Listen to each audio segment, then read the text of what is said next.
It's 2023 and the presence of electric car on the roads is increasing day by day. More and more companies are shifting towards electric cars and dumping the gas powered cars. We are getting the news of launch of new electric cars from almost every car manufacturer on the daily basis. The most important point put forward is that the electric cars are way more eco-friendly as compared to the gas powered car. But is that true?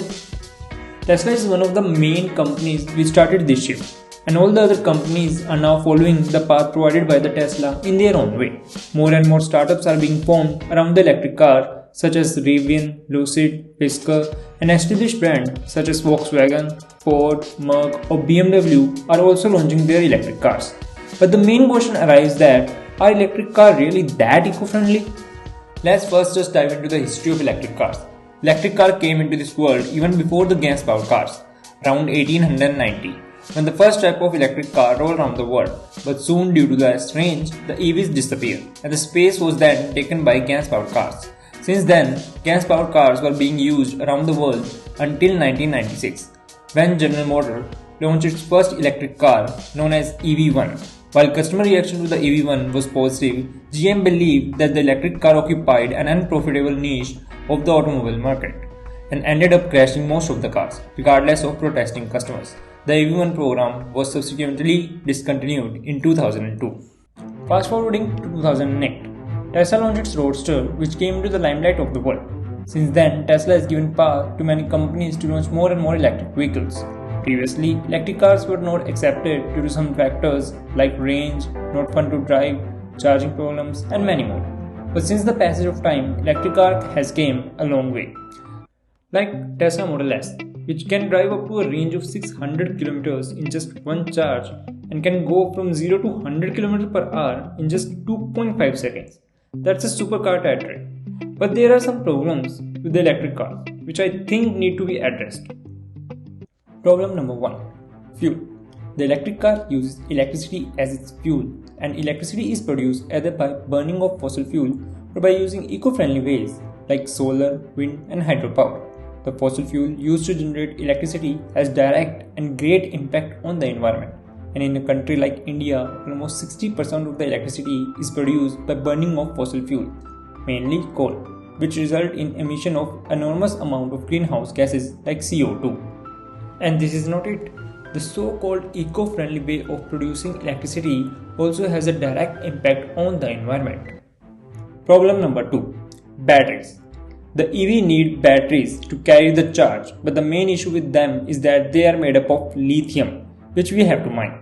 Mining the lithium and other components produces as much as 10,000 to 13,000 kg of CO2 emission. It also varies, say for a small electric car it can be 2,000 and for a big electric car it can go up to 17,000. And not just that, for making 1 ton of lithium 750 ton of brine is used.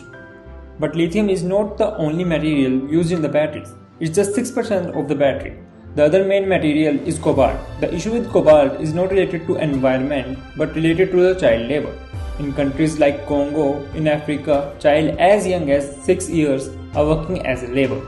And this was just the problems related to the production of batteries. I have not even discussed about the problems created by decomposition of the batteries, as recycle of the battery is not that easy. As of now, we have just decomposed just 10% of the batteries ever produced. Problem 3. Electric infrastructure.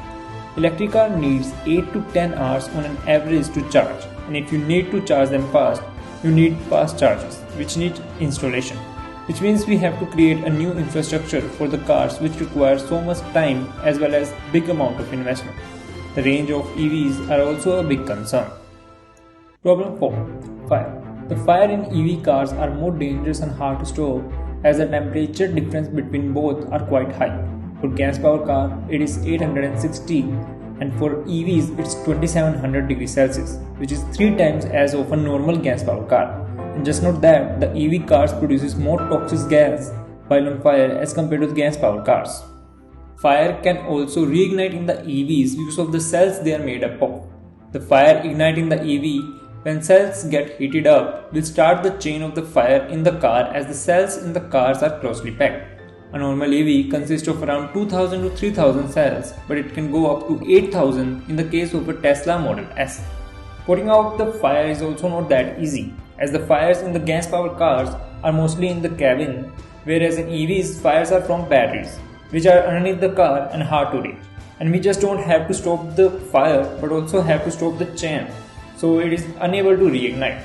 The fire in the EVs require 10 times more amount of water as compared to the gas powered cars. If we compare both the cars' data of producing emissions throughout their lifetime, manufacturing of gas powered car would produce 7000 kg of CO2 emissions, while 12,000 kg of emission is produced in manufacturing of an electric car. The gas-powered car produces almost 5,200 kg of CO2 emissions if it is driven to a national average of 13,000 km. And on the other side, electric car will produce just 2,000 kg of emissions, provided that the electricity produced comes from a mixed source, that is from coal as well as eco-friendly waste. So, if we see, the electric car will catch up with the emissions which it produced while manufacturing within 2 to 3 years of the use, which is a plus point for the electric car. But if we see the ground reality, the electric car take more time to complete the national average, as electric car, especially in a country like India, are not being used for long trips because of the range and absence of electric infrastructure. So it would take at least another 4 to 5 years for electric cars to become advantageous in use over the gas powered cars. So what's the solution to this? In my opinion, the solution is flex fuel hybrids. So what is flex fuel hybrid? Flex fuel hybrid or flex fuel vehicles can run on flexible fuels such as petrol, ethanol or blend of petrol and ethanol. Such vehicles offer the flexibility to switch the engine fuel from petrol to ethanol. They can also power the engine from battery, thus helping in reducing the carbon emission from it.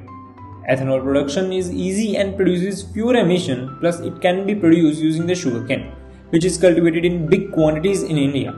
We don't have to change our infrastructure, as shifting an ethanol can be done while using the same infrastructure. We just need to modify our engines to an extent so that they can run alone on the flex fuel.